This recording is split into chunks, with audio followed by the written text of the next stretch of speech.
Good morning everyone. आज का paper है EDU 102 जिसका टॉपिक है माध्यमिक शिक्षा की समस्याएं। तो आज हम चर्चा करते हैं कि माध्यमिक शिक्षा की समस्याएं क्या क्या है और उसका अभी तक के क्या निदान हुआ है और आगे क्या होना चाहिए। तो हम देखते हैं कि स्वतंत्रता प्राप्ति के बाद माध्यमिक शिक्षा में सुधार लाने के लिए विभिन्न आयोगों द्वारा गठन किया गया, जिन्होंने इस संबंध में अपने अपने सुझाव प्रस्तुत किए। फिर भी विभिन्न समस्याएं माध्यमिक शिक्षा के विकास में बाधक बनी हुई है।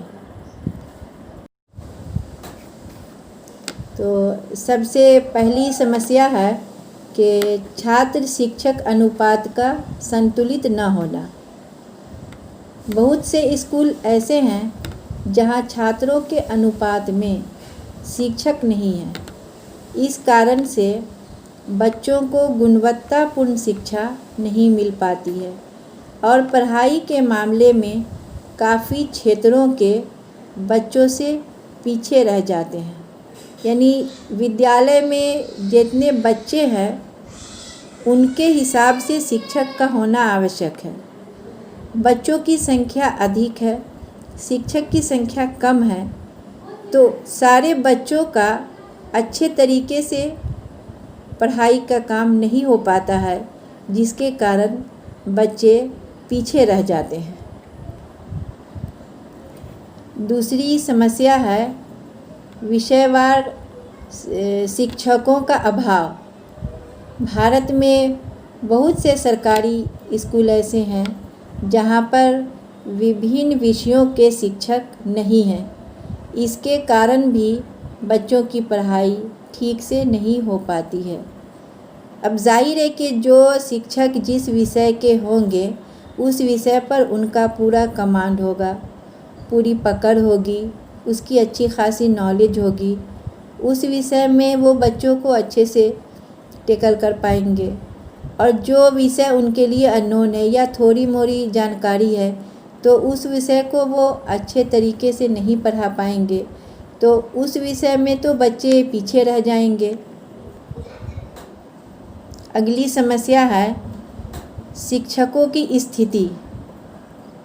माध्यमिक विद्यालयों में शिक्षण कार्य करने वाले अनेक शिक्षक आज भी अप्रशिक्षित हैं। इसमें से अधिकांश शिक्षकों की कार्य में रुचि नहीं होती है और जिनकी रुचि होती है वे कम वेतन के कारण अपना कार्य निष्ठापूर्वक नहीं कर पाते हैं। इन सब बातों का प्रभाव विद्यार्थियों के शैक्षिक जीवन पर पड़ता है। जाहिर सी बात है कि एक विद्यालय में 10 शिक्षक अगर कार्य कर रहे हैं और 5 को वेतन पूरा मिल रहा है, 5 को वेतन थोड़ा मिल रहा है, तो बराबर में काम करने में समस्या होगी। और ये समस्या जब शिक्षकों की होगी तो इसका प्रभाव बच्चों की शिक्षा पर पड़ेगा। चूँकि पैसे की तो सभी को बराबर आवश्यकता है और सभी की ज़रूरत है, तो कम वेतन वाले अगर मेरिटोरियस शिक्षक है भी, ट्रेंड है भी, उनके पास नॉलेज है भी, फिर भी वो अपने वेतन की समस्या को लेकर चिंतित रहते हैं और वो ठीक से अपना पठन पाठन का काम नहीं कर पाते हैं। कुछ शिक्षक हैं जिनको वेतन पूरा मिलता है लेकिन वो ट्रेंड भी नहीं है और उनके पास उतनी मतलब बच्चों को पढ़ाने की समझाने की योग्यता भी पूरी नहीं है, तो ऐसी सूरत में वो बच्चों को नहीं पढ़ा पाते हैं। तो ये सारे शिक्षकों की समस्या जो है वो बच्चों के पढ़ाई से जुड़ी हुई है और उनके पढ़ाई पर पड़ती है। अगली समस्या है पुस्तकालय की दयनीय स्थिति। विभिन्न राज्यों में बहुत सारे स्कूलों में माध्यमिक स्तर पर बच्चों में पढ़ने की आदत का विकास करने पर बहुत ज़्यादा ध्यान नहीं दिया जाता। इसका एक उदाहरण लाइब्रेरी की उपेक्षा के रूप में नज़र आता है।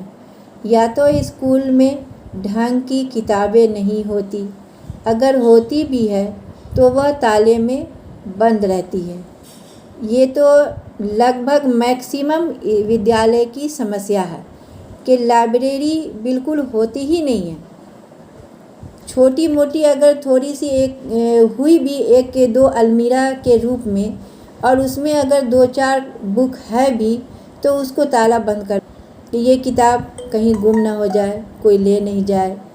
तो वो सिर्फ दिखाने के लिए और शो के लिए, कभी कोई जांच पड़ताल हुआ तो उसमें फेस करने के लिए वो पुस्तक रखी रहती है। बाकी बच्चों के हित के लिए, बच्चों की शिक्षा के लिए, बच्चों के फ्यूचर के लिए, बच्चों के विकास के लिए ये सोच कर विद्यालय में कहीं भी कोई लाइब्रेरी नहीं है। बहुत कम मात्रा में 100 में 2-4 स्कूल ऐसे हैं जहां कुछ छोटी मोटी लाइब्रेरी इसी अलमीरा के रूप में है, वरना किसी भी विद्यालय में लाइब्रेरी नहीं है। जब लाइब्रेरी नहीं है तो वहाँ पुस्तक भी नहीं है। पुस्तक नहीं है तो बच्चे की पढ़ाई कैसे होगी? सिर्फ कोर्स की किताब जो वो अपने से खरीद के लाते हैं और उसकी स्टडी करते हैं, उतना सा स्टडी से बच्चों की पढ़ाई मुकम्मल नहीं हो पाती। उन्हें एक्स्ट्रा स्टडी की आवश्यकता होती है। एक्स्ट्रा स्टडी के लिए एक्स्ट्रा बुक चाहिए जो मिलनी चाहिए विद्यालय की लाइब्रेरी से, लेकिन उन्हें ये मुयस्सर नहीं हो पाती है। तो बच्चे क्या करें? अपनी थोड़ी सी जो लिमिट बुक है कोर्स की वो पढ़ के सिर्फ रह जाते हैं। अगली समस्या है परीक्षाओं का दबाव। माध्यमिक स्तर की परीक्षा प्रणाली दोषपूर्ण है। यह परीक्षा प्रणाली छात्रों के अनुशासनहीनता को बढ़ावा देती है। परीक्षाओं के दौरान किसी भी तरीके से पास होने वाली प्रवृत्ति नकल को बढ़ावा देती है। बच्चे शुरू से पढ़ते लिखते हैं नहीं, उतना ध्यान भी नहीं देते हैं, और जब परीक्षा का समय आता है तो उनको ये काम बहुत बड़ा बोझ हो जाता है और चाहते हैं कि किस तरह इस बोझ को वो हल करें, जिसके लिए बहुत सारी ऊटपटांग हरकतें वो करने लगते हैं ताकि वो परीक्षा में पास किसी तरह हो जाए। वो अपने पेरेंट्स की भी बात रखें, उनको भी खुश करें, और जो उनके अध्यापक हैं, शिक्षक हैं, उनको भी वो खुश करें कि पास तो हो गए। और बच्चे पास हो जाते हैं, लेकिन उनके अंदर वो मेरिट नहीं होती है जो उनको चाहिए उनके आगे के एजुकेशन के लिए, उनके फ्यूचर के लिए, उनको आगे किसी रोज़गार के लिए लायक बनाए।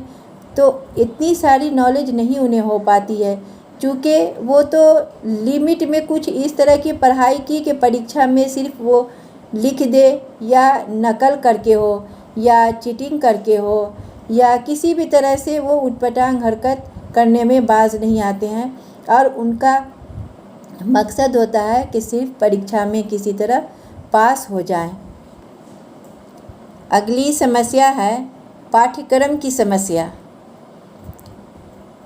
माध्यमिक स्तर की शिक्षा दोषपूर्ण है। समस्त विद्यार्थी निर्धारित और परंपरागत क्रम के अनुसार शिक्षा प्राप्त करते हैं। छात्रों को अपनी रुचि तथा मानसिक योग्यता के अनुसार विषय चयन के अवसर प्राप्त नहीं होते हैं, जिससे वे अभिवृत्तियों तथा मौलिक विचारों के अनुरूप शिक्षा प्राप्त नहीं कर पाते हैं। नंबर 1, पाठ्यक्रम लचीला होना चाहिए। नंबर 2, पाठ्यक्रम छात्रों को प्रेरित करने वाला होना चाहिए। नंबर 3, पाठ्यक्रम के विभिन्न विषयों में परस्पर संबंध होना चाहिए। नंबर 4, छात्रों को उनकी रुचि के अनुसार विषयों के चयन का अवसर प्रदान किया जाना चाहिए।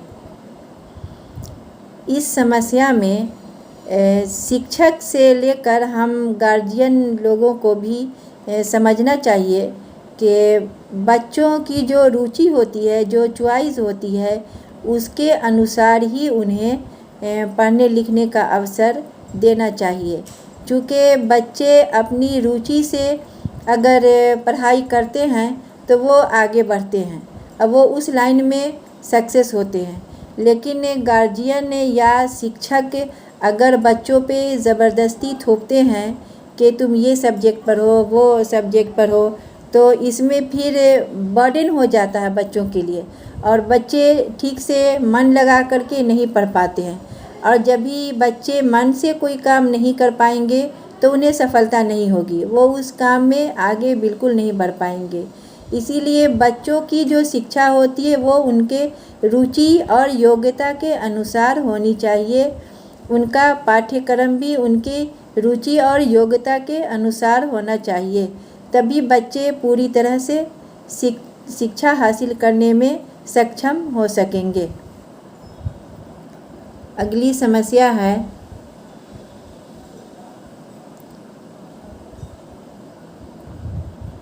अपर्याप्त पाठ्य पुस्तकें। इसमें माध्यमिक स्तर पर प्रकाशित अधिकांशतः पाठ्य पुस्तकें ऐसी हैं जिनसे छात्र स्पष्ट जानकारी प्राप्त नहीं करते हैं। सरल और स्पष्ट भाषा का इन पाठ्य पुस्तकों में अभाव पाया जाता है। पाठ्यवस्तु को सही से नहीं समझ पाने के कारण अधिकांश छात्र पाठ्यवस्तु को रट लेते हैं। यदि रटे हुए प्रश्न परीक्षा में नहीं आते हैं तो वह फेल हो जाते हैं। बच्चों की जो पढ़ने की पुस्तक होती है वो बिल्कुल आसान भाषा में होनी चाहिए। अगर वो आसान भाषा में रहेगी, जैसे कि लोग आम तौर से बातचीत करते हैं आसान भाषा में और एक दूसरे की बातों को समझ जाते हैं, तो इसी तरह बच्चों की पुस्तक भी आसान भाषा में होनी चाहिए ताकि बच्चे उसको स्टडी करें तो समझ में सारी बात खुद ही आ जाए, किसी के सहारे की ज़रूरत नहीं पड़े पूछने की। और अभी की जो पुस्तक है बच्चे उसको स्टडी कर लेते हैं, लेकिन बहुत सारी बातें उनको समझ में नहीं आती है, चूँकि कहीं कहीं पे कोई टफ वर्ड लिखा होता है या सेंटेंस लिखा होता है जिसका मीनिंग वो नहीं समझ पाते हैं, और नहीं समझने के कारण वो करते हैं कि उसको रट लेते हैं। और रटी हुई बातें जो होती है वो अचानक माइंड से ऑफ हो जाती है, निकल जाती है, वो भूल जाते हैं। तो ऐसी सूरत में फिर परीक्षा हॉल में उन्हें समस्या का सामना करना पड़ता है।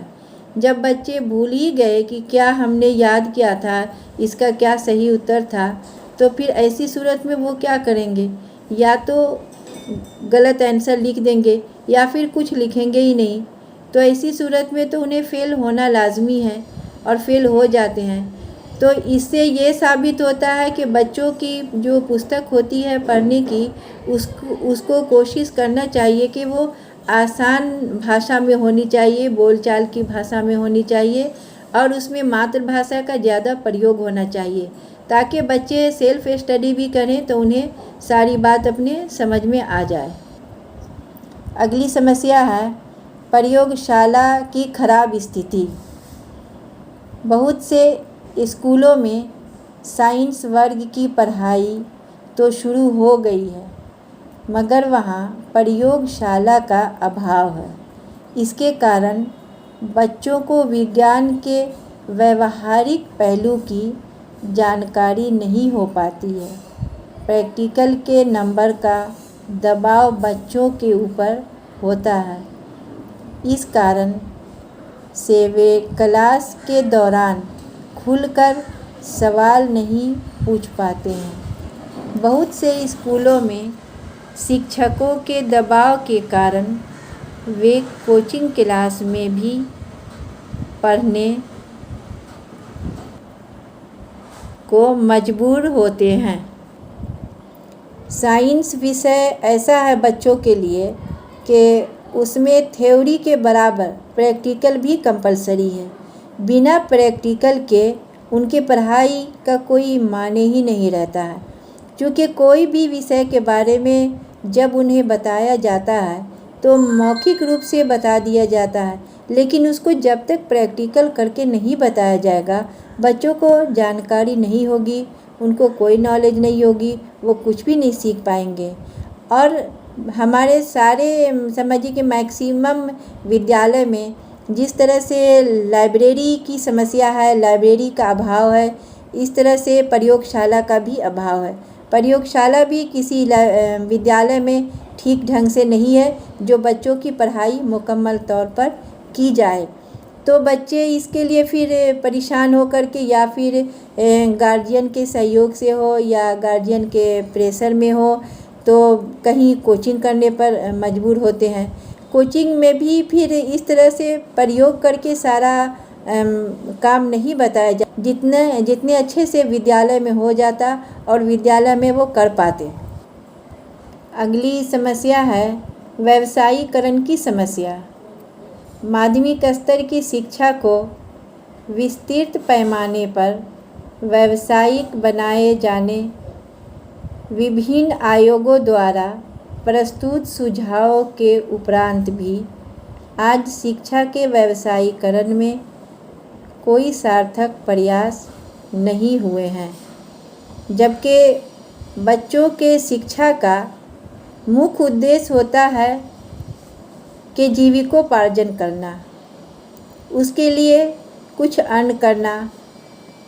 तो माध्यमिक स्तर की शिक्षा को इस तरह की होनी चाहिए ताकि शिक्षा मुकम्मल होते ही बच्चे अपने जीविकोपार्जन में लग जाएं।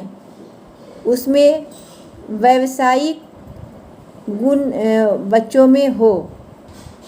पाठ्यक्रम को भी बनाने में व्यावसायिक दृष्टिकोण रखना चाहिए ताकि बच्चे की पढ़ाई मुकम्मल होते ही बच्चे अपना व्यावसायिक काम शुरू कर दें। अगली समस्या है सामुदायिक जीवन का अभाव। भारत के अधिकांश माध्यमिक विद्यालयों में सामुदायिक जीवन का अभाव पाया जाता है क्योंकि इन विद्यालयों में सामाजिक कार्यों का आयोजन नहीं किया जाता है। परिणाम स्वरूप छात्रों में परस्पर प्रेम और सहयोग की भावना का विकास नहीं हो पाता है और न ही उसमें सामुदायिक जीवन की भावना का विकास हो पाता है। ये विद्यालय छात्रों को उत्तम नागरिक बनाने तथा उनमें सुसंगठित सामुदायिक जीवन व्यतीत करने की भावना का विकास करने में असमर्थ है। इसका परिणाम यह होता है कि इन विद्यालयों में शिक्षा ग्रहण करने के बाद छात्र देश के कर्तव्यनिष्ठ नागरिक नहीं बन पाते हैं। जैसे कि विद्यालय में एनसीसी का प्रोग्राम होता है या एनएसएस का प्रोग्राम होता है या विद्यालय जहाँ पर है वहाँ पर जिस समुदाय के बीच है तो कोई सामुदायिक कार्यक्रम होता है या फिर कोई जैसे त्यौहार का टाइम है तो वो त्यौहार के मौके से कुछ कल्चर प्रोग्राम होता है। तो ये सब प्रोग्राम विद्यालय में होना चाहिए जिससे कि बच्चे उसमें पार्टिसिपेट अगर करते हैं तो उनके अंदर सामाजिक सहयोग की भावना उत्पन्न होगी। चूँकि वो कुछ एक्टिविटी उसमें करेंगे तो उनको करने की आदत पड़ेगी, फिर उस एक्टिविटी से कुछ न कुछ वो लेसन लेंगे, उनको प्रेरणा मिलेगी, जिससे उनके अंदर कोई सहयोग की भावना होगी। क्योंकि जैसे कोई त्यौहार, जैसे कोई दुर्गा पूजा हुआ या दीपावली हुआ, इस मौके से कोई जैसे ड्रामा का प्रोग्राम होता है, कोई नाटक के होता है, या विद्यालय में कोई कल्चर प्रोग्राम होता है, उसी में कुछ ऐसा कोई रोल अदा करना पड़ता है कि उस रोल से बच्चे के अंदर ये अहमियत होती है कि हमें दूसरे लोगों के प्रति कैसा व्यवहार करना चाहिए, किस तरह से पेश आना चाहिए, या किसी लाचार, मजबूर या ज़रूरतमंद इंसान की कैसे मदद करनी चाहिए। तो ये उनके अंदर सोच चेंज होगी और उनके अंदर कुछ प्रोग्रेस होगा इस तरह का, जिससे कि वो आगे चलकर अपने मतलब समुदाय और समाज से जो प्रेम करने की आदत पड़ेगी, तो अपने देश से भी प्रेम करने की अहमियत उनके अंदर जागृत होगी और वो कल को एक देशभक्त अच्छे नागरिक बन सकते हैं। हमें विद्यालय में जो कमी होती है उसका सारा दोष हम सिर्फ सरकार को ही अगर ठहराते हैं तो ये भी अच्छी बात नहीं है। क्योंकि विद्यालय होता कहाँ है, एक समाज के बीच होता है, समुदाय के बीच होता है। तो विद्यालय के लिए सरकार ठीक है, पूरी पावर में है, उसके पास सारी आर्थिक पावर होती है, वो ठीक है, लेकिन हम समाज के जो नागरिक हैं, लोग हैं, तो इनकी भी कुछ जवाबदेही होती है। क्योंकि उस विद्यालय में हमारे समाज के ही तो बच्चे पढ़ते हैं, तो समाज के बच्चे तो हमारे बच्चे हुए, वो ही पढ़ते हैं। तो हमें सरकार से कुछ अलग हट के हम आम जो जनता हुए, आम जो नागरिक हुए, उनको भी इसके बारे में सोचना चाहिए और हमें विद्यालय में कोऑपरेशन करनी चाहिए।